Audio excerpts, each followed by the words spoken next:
Hello everyone, welcome to my channel. तो NEET ख़त्म हुए 2 वीक से ज़्यादा हो चुके हैं। आज मैं आप लोगों को नीट 2026 और री नीट दोनों का paper analysis, expected score and my honest review दूंगी। तो लास्ट तक बने रहिएगा ब्लॉग में। तो हम लोग का नीट का पेपर 3 मई को ख़त्म होता है। पेपर मतलब मैं की सही, मेरा पेपर सही ही गया, लेकिन मेरे कुछ क्वेश्चन छूट गए। जैसे कुछ क्वेश्चन केमिस्ट्री में और कुछ क्वेश्चन फिजिक्स, दोनों में छूट गए थे। मैं मतलब अपने रूम पे गई। जब मैं रूम पे गई तो मुझे पता चला, जैसे मेरे फ्रेंड लोग अगल बगल आस पास से तो कॉल आने लगता है। तो सब लोग का किसी का 600 स्कोर आ रहा है, 650 स्कोर आ रहा है, मतलब सबका अच्छा स्कोर आ रहा है। फिर मुझे बहुत एनजाइटी होने लगा। एक्चुअली मैं जब पेपर दे के आई थी तो मैं बहुत रिलैक्स थी, मैं हैप्पी थी, मैं एक स्माइल वाले चेहरे के साथ बाहर आई थी अपने सेंटर से। पापा भी, मतलब मेरे पापा कभी पूछते नहीं, पापा भी समझ गए कि अच्छा गया पेपर। फिर उसके बाद जैसे ही मैं रूम पे पहुंची तो पता चलने लगा कि किसी का 670 स्कोर आ रहा है, 650 आ रहा है, 630। फिर मतलब पेपर के साथ तो समझ आ रहा था कि जो कट ऑफ हाई जाएगा, मतलब 25 जैसा तो कट ऑफ नहीं जाएगा, इतना तो समझ में आ रहा था। लेकिन अब मुझे डर लगने लगा कि मेरा कहीं मतलब मेरा ही तो सिर्फ क्वेश्चन तो नहीं छूटा, क्योंकि मेरे कुछ क्वेश्चन छूट गए थे। फिर मुझे रात भर नींद नहीं आ रहा था, मैं ठीक से खाना भी नहीं खा पा रही थी। फिर जब मेरे से रहा नहीं गया, रात के 2 बजे मैं अपना पेपर चेक की, नीट 3 मई वाले नीट का। तो उसमें मेरा एक्सपेक्टेड स्कोर मतलब 595 था। एक्चुअली में एक क्वेश्चन जो सर लोग बोल रहे थे कि ये बोनस जाएगा, ये मतलब ये क्वेश्चन में दो दो आंसर हो सकता है, वो जो फोकल लेंथ वाला क्वेश्चन था जिसमें था कि जो लाइट रे आता है तो दो ऑप्शन था, जिसमें एक था आफ्टर रिफ्लेक्शन फोकस से पास करता है, इस टाइप का जो क्वेश्चन था उसमें, वो क्वेश्चन में मतलब डाउट था। तो समझ लीजिए 595 प्लस माइनस 5 ये मेरा एक्सपेक्टेड स्कोर था।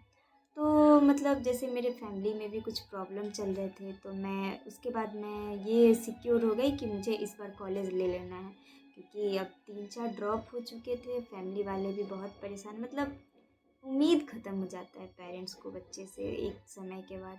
क्योंकि मेरे 4 साल हो चुके हैं, अब 5 साल से मैं बाहर रह के प्रिपरेशन कर रही हूँ, फिर भी सिलेक्शन नहीं हो रहा है। तो मैं कुछ चैनल का मतलब देखी थी, जैसे सर लोग बता रहे थे कि 605 या 590 ये इस बार कट ऑफ जाएगा, लास्ट कट ऑफ। मैं सोच रही थी फिर स्टेट कोटा से भी, जैसे कि कुछ गर्ल्स को भी रिजर्वेशन मिलता है, तो मतलब मैं एक्सपेक्ट कर रही थी कि शायद शायद इस एमबीबीएस मिल जाए। और अगर एमबीबीएस नहीं मिलता है तो लास्ट ऑप्शन है कि टॉप बीएमएस पटना में ले लेती, उसके बाद प्रिपरेशन करती। फिर मैं आके अपने रूम पे रिलैक्स हो गई। फिर वहाँ से हॉस्टल खाली करके मैं घर आ गई। घर आई, घर पे भी मैं मतलब जैसे एम्स नर्सिंग का बात करते हैं तो एम्स नर्सिंग बहुत अच्छा है। एम्स नर्सिंग मैं इससे पहले 2 बार दे चुकी हूँ ऑलरेडी, और मेरे उसमें अच्छे रैंक भी आए थे, मैं सिलेक्ट हो गई थी। पर अनफॉर्चुनेटली मैं कॉलेज नहीं ली। ये मेरे लाइफ का एक मिस्टेक था, मुझे कॉलेज ले लेना चाहिए था।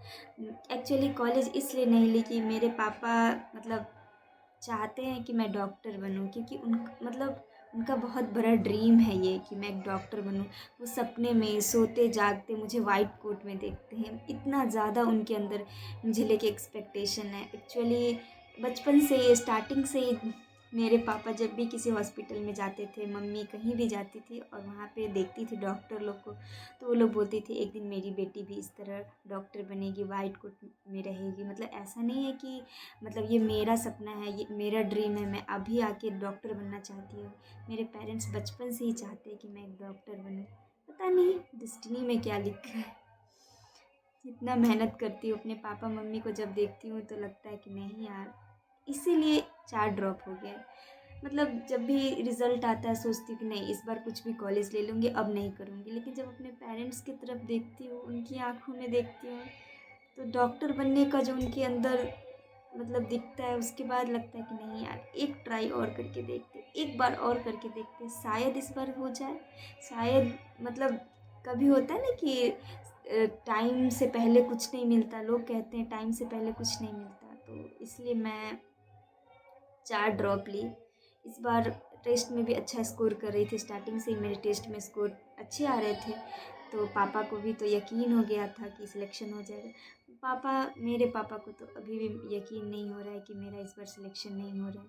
मैं इस चीज़ को अब एक्सेप्ट कर ली कि मेरा नहीं होगा, पर पापा एक्सेप्ट नहीं कर रहे। तो अब मेरे रीनीट के एक्सपेक्टेड स्कोर के बारे में बताती हूँ। तो हाँ, रीनीट में मेरे 500 भी क्रॉस नहीं हो रहे। हाँ, ये सच है कि मैं 500 भी स्कोर नहीं कर पा रही हूँ। पता नहीं क्यों, क्या हुआ, कैसे हुआ, कुछ समझ नहीं आ रहा। पता नहीं अपने पेरेंट्स को कैसे फेस करूँगी, मैं अपने पापा को किस तरह अपने पापा को मैं हैंडल करूँगी। वो मतलब मैं उनसे जब भी कहती हूँ ना मेरा पेपर अच्छा नहीं गया, ही इज़ लाइक तुम झूठ बोल रही हो, तुम क्यों हमें गुमराह कर रही हो, तुम सच बोलो तुम्हारा हो गया है सिलेक्शन। मेरा आत्मा कहता है कि तुम्हारा सिलेक्शन हो गया है। मैं अपने पापा से भी कुछ नहीं बोल पाती हूँ। काश ये रीनीट नहीं हुआ होता, काश नीट कैंसिल नहीं होता, काश काश मेरा सपना पूरा हो जाता। ये काश हमेशा रहेगा लाइफ में। अब बात करें ड्रॉप का, तो मैं जैसा बोली कि मेरे पापा अभी इस चीज़ को एक्सेप्ट नहीं कर रहे हैं, तो मैं अभी ड्रॉप के बारे में कुछ सोची नहीं। आप लोग सजेस्ट कर सकते हैं कि मुझे अब आगे क्या करना चाहिए, क्योंकि मुझे ऐसा लगता है कि मेरे लिए सारे दरवाजे बंद हो गए हैं। मतलब मेरी किस्मत में डॉक्टर बनना लिखा ही नहीं था, या गॉड का कुछ और प्लान हो मेरे लिए। अभी तो मैं कुछ नहीं कह सकती। आप लोग मुझे कुछ सजेस्ट कर सकते हैं तो आप लोग कमेंट में बताइएगा कि और मुझे क्या करना चाहिए, ड्रॉप लेना चाहिए या क्या करना चाहिए, क्योंकि मेरे स्कोर पे तो मुझे लगता है कुछ भी नहीं मिलेगा, अच्छा बीएमएस भी नहीं मिलेगा। तो मैं आप लोग ही सजेस्ट कीजिएगा। बाकी मैं आगे और अपने प्रिपरेशन और भी अपने बारे में जो भी मेरा, मैं कहाँ से कोचिंग ली थी, मैं कहाँ से टेस्ट ली थी, किस तरह से मैं अपने मतलब लास्ट ईयर में प्रिपरेशन कर रही थी, सब कुछ मैं इस चैनल पे डालूँगी।